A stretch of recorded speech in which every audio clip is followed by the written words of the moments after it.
시편에는 표제가 있어서 저자가 누군지, 이 시편이 어떤 상황에서 불려졌는지, 이 시편이 어떤 역사적 배경 속에서 지어졌는지를 알 수 있는 시편이 있습니다. 그러나 오늘 함께 읽은 시편 115편에는 표제가 없습니다. 이 말은 이 시편은 누가 지었는지, 어떤 상황에 불렀는지, 이 시편이 어떤 역사적 배경 속에서 지어졌는지 정확하게는 알 수 없다는 것입니다. 그럼에도 불구하고 시편 115편이 지어진 역사적 배경을 추론하는 학자들이 많이 있습니다. 출애굽 때 홍해 앞에서 이스라엘 백성들이 위기를 만났을 때 이 시편을 지었을 것이라는 추론부터 바벨론 포로기 시대 때나 포로기 이후 이스라엘이 위기 상황에 직면했을 때에 지었다는 추론까지 다양한 역사적 사건과 상황을 학자들이 이 시의 역사적 배경으로 추론을 내어놓지만 정확하게는 알 수가 없는 거죠. 이러한 학자들의 추론들에 일치되는 견해가 있습니다. 그것은 바로 이스라엘의 위기 상황 때 이 시편이 적혔을 것이라는 겁니다. 위기 상황 때. 우리 1절에서 3절까지 말씀 한번 읽어보겠습니다. 1절에서 3절입니다. 여호와여, 영광을 우리에게 돌리지 마옵소서. 우리에게 돌리지 마옵소서. 오직 주는 인자하시고 진실하심으로 주의 이름에만 영광을 돌리소서. 어찌하여 문나라가 그들의 하나님이 이제 어디 있느냐 말하게 하리이까. 오직 우리 하나님은 하늘에 계셔서 원하시는 모든 것을 행하셨나이다. 아멘. 1절에서 3절을 보면 시편 115편이 위기 상황 때 기록된 시편임을 알 수가 있습니다. 1절은 여러분 이렇게 호소하는 것입니다. 1절은 인자하시고 진실하신 하나님께서 주의 이름의 영광을 위해서라도 우리를 제발 좀 구원해 주옵소서라고 지금 자신들의 절박한 심정이 담긴 호소의 내용입니다. 2절은 전쟁에서 패한 상황에 대한 탄식입니다. 이스라엘이 이방 나라에 패하여 이방 나라에 조롱받고 있는 것입니다. 지금 조롱을 받고 있는 것입니다. 너희들이 믿는 하나님이 어디 있냐고 지금 조롱을 받고 있는 말입니다. 옛 고대 전쟁은 이런 얘기 들어보셨죠? 신들의 전쟁이었습니다. 신들의 전쟁. 나라 대 나라가 싸우면 그것은 그들이 믿는 신들의 능력치에 따라서 전쟁에서 이기고 진다고 여겼고, 이긴 나라는 패한 나라의 신을 조롱하는 관습이 있었습니다. 2절은 이스라엘이 이방 나라의 조롱을 받고 있는 상황인 것입니다. 위기 상황이죠. 이러한 위기 상황에 처했을 때 이스라엘에 닥친 더 큰 위기가 무엇입니까? 이러한 위기로 인해 많은 이들이 여호와 신앙을 저버리는 정체성의 문제일 것입니다. 이게 더 큰 위기죠. 자신들이 하나님 앞에 똑바로 서지 못함으로 인한 하나님의 징계일 수도 있는 상황에서 자신들의 모습은 돌아보지 않고 여타의 강력한 나라의 힘만을 추앙한다든지 우상의 매력에 빠져 하나님의 가치를 저버리는 여호와 신앙을 저버리는 정체성의 문제야말로 이스라엘의 강력한 위기가 아닐 수가 없습니다. 이러한 위기는 오늘날 신앙생활하는 우리 앞에도 여전히 놓여있는 문제입니다. 하나님이 아닌 세상의 강력한 힘의 마음을 빼앗겨 우상이라는 욕망의 덩어리의 달콤함의 마음을 빼앗겨 하나님 나라의 가치, 말씀의 가치를 저버리는 일들이 지금도 분명히 일어나고 있기에 이 문제는 큰 문제이며 여러분 이것이 진짜 위기입니다. 이게 진짜 위기입니다. 시인이 3절에서 이렇게 말합니다. 너희들이 조롱하는 하나님은 하늘에 계시며 그 하나님이 모든 것을 행하셨다. 아멘. 시인은 이렇게 믿음으로 선언하면서 우상의 본질이, 이방 신들의 본질이 무엇인지를 알려줍니다.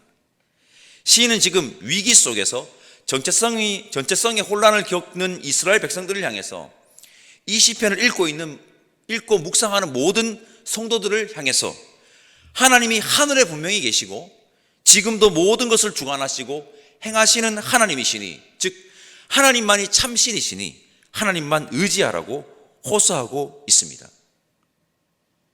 먼저 시인의 믿음을 칭찬하고 싶습니다.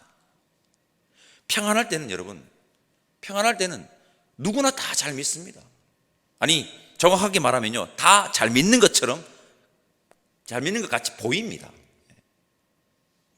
그러나 위기가 닥치면 자신의 믿음이 진짜인지 가짜인지 구별되죠. 위기 속에서도 끝까지 하나님만 의지하고 있는 시인, 많은 이들에게 하나님이 참신이시니 하나님만 의지하자고 호소하는 시인을 칭찬하고 싶습니다. 그리고 오늘 함께 예배드리는 우리 모두도 위기의 상황 속에서도, 세상의 조롱 속에서도 하나님만이 참신이시니 하나님만 의지하는 자 되시기를 간절히 소망합니다. 하나님만이 참신이십니다. 시인이 알려주는 우상의 본질을 봅시다. 4절에서 8절까지 말씀 우리 한 목소리로 읽어볼까요? 4절에서 8절 함께 읽겠습니다. 그들의 우상들은 은과 금이요 사람이 손으로 만든 것이라. 입이 있어도 말하지 못하며, 눈이 있어도 보지 못하며, 귀가 있어도 듣지 못하며, 코가 있어도 냄새 맡지 못하며, 손이 있어도 만지지 못하며, 발이 있어도 걷지 못하며, 목구멍이 있어도 작은 소리조차 내지 못하느니라. 우상들을 만드는 자들과 그것을 의지하는 자들이 다 그와 같으리로다. 아멘. 제가 우상의 정의에 대해서 자주 말씀드렸습니다. 오늘 시편에 우상의 본질에 대한 분명한 언급이 나왔으니까 우상의 정의를 다시 한번 알려드리도록 하겠습니다. 우상의 정의입니다. 우상은 인간의 욕망이 투영된 것으로 눈에 보이지만 존재하지 않는 허상입니다. 그러나 하나님은 눈에 보이진 않지만 존재하시는 실제이십니다. 이게 정말 중요한 거예요. 우상은 존재하지 않습니다. 여러분, 허상입니다. 악한 세력들이 이걸 이용하는 거죠. 허상입니다. 오늘 시편의 시인도 그 사실을 분명히 하죠. 우상은요, 무의미이며 무가치입니다. 무의미, 무가치. 이러한 우상에게 사람들은 각자의 욕망을 마구마구 투영하면서 섬기죠. 그러니 우상의 본질은 자신만을 위함, 즉 욕망입니다.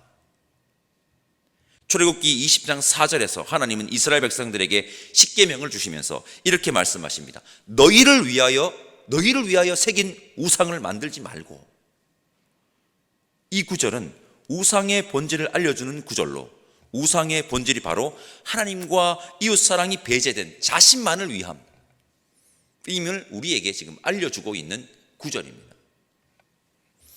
8절을 주목할 필요가 있죠. 8절을 주목할 필요가 있습니다.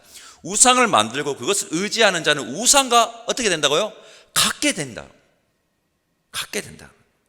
시인을 말하고 있습니다. 그렇게.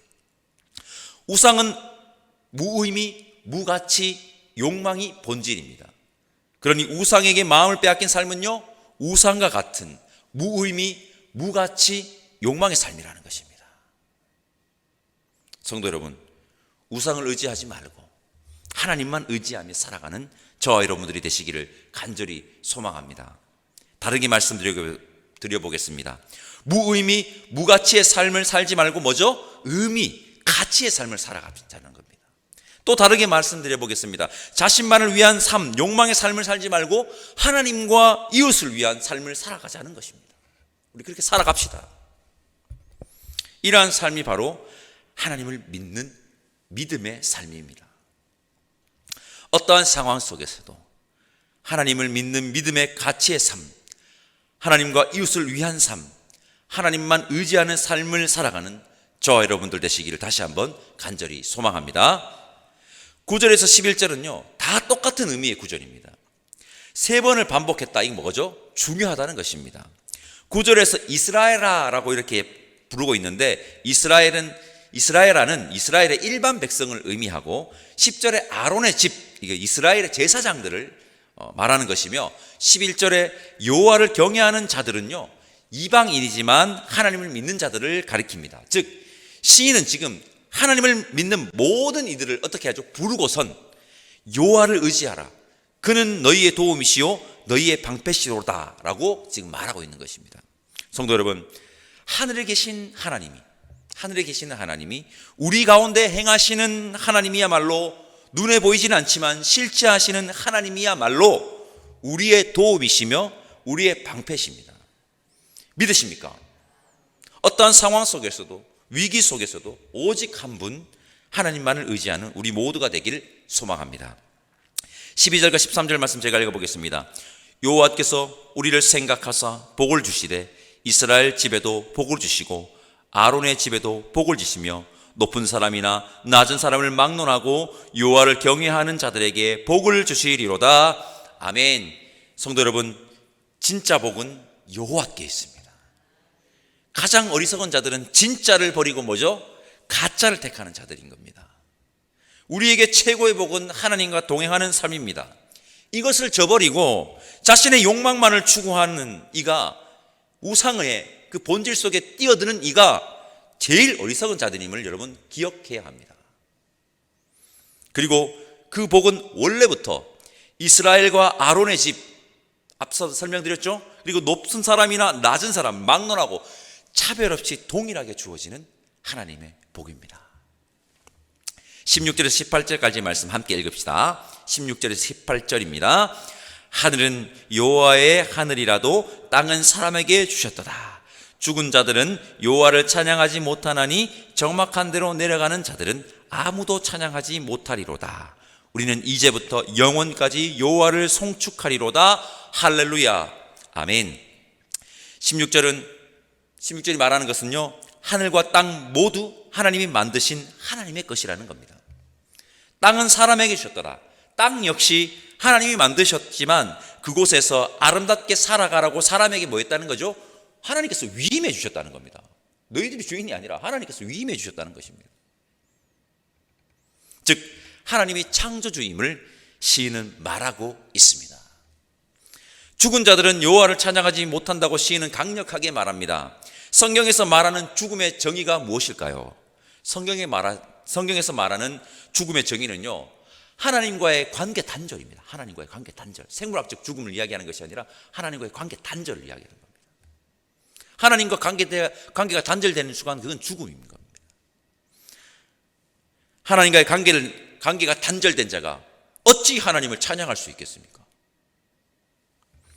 오늘 함께 예배드리는 우리 모두는 천지를 창조하신 하나님과 올바른 관계를 맺음으로 하나님을 영원까지 찬양하는 살아 숨쉬는 자들 되시기를 간절히 소망합니다. 살아 숨쉬는 자들. 성도 여러분, 평안할 때는 누구나 다 잘 믿습니다. 그러나 위기가 닥치면 자신의 믿음이 진짜인지 가짜인지 구별됩니다. 위기 상황 속에서도, 세상의 조롱 속에서도 하나님만이 참신이시니 끝까지 하나님만 의지하는 저와 여러분들이 됩시다. 우상의 본질은 여러분 기억하십시오. 무의미, 무가치, 욕망입니다. 우상을 만들고 그것에 절함으로 우상과 같이 무의미, 무가치, 욕망의 삶을 살아가지 말고 의미의 삶, 가치의 삶, 하나님과 이웃을 위한 삶, 우상이 아닌 하나님만 의지하는 삶을 살아가는 저와 여러분들이 됩시다. 하늘에 계시는 하나님이, 우리 가운데 행하시는 하나님이, 눈에 보이진 않지만 실제하시는 하나님이야말로 우리의 도움이며 우리의 방패십니다. 그리고 그분과 동행함이 최고의 복입니다. 차별 없이 허락하시는 그 복을 누리시기를 바라고 천지를 창조하신 하나님과 올바른 관계를 맺음으로 하나님을 날마다 찬양하는 살아 숨쉬는 자들 되시기를 바랍니다. 우리 모두 믿음 잃지 않고 끝까지 하나님만을 전적으로 의지하는 믿음의 사람들이 다 되시기를 간절히 소망합니다. 기도하겠습니다. 하나님 감사합니다. 오늘도 시편의 말씀 앞에 서게 하시니 감사합니다. 오늘 함께 모인 우리 모두는 어떤 상황과 위기 속에서도 세상의 강력한 힘과 헛된 우상에게 마음을 빼앗기는 자들이 아닌 우리의 도움이 되시고 방패 되시는, 우리에게 차별 없이 복을 허락하시는 하나님만을 전적으로 의지하는 자 되게 하여 주옵소서. 그렇게 날마다 하나님과 올바른 관계를 맺음으로 하나님을 찬양하는 살아 숨쉬는 믿음의 사람들 다 될 수 있게 성령 하나님 인도하여 주옵소서. 감사드리며 예수님의 이름으로 기도드립니다. 아멘. 하늘에 계신 우리 아버지, 아버지의 이름을 거룩하게 하시며 아버지의 나라가 오게 하시며 아버지의 뜻이 하늘에서와 같이 땅에서도 이루어지게 하소서. 오늘 우리에게 일용할 양식을 주시고 우리가 우리에게 잘못한 사람을 용서하여 준 것 같이 우리 죄를 용서하여 주시고 우리를 시험에 빠지지 않게 하시고 악에서 구하소서. 나라와 권능과 영광이 영원히 아버지의 것입니다. 아멘.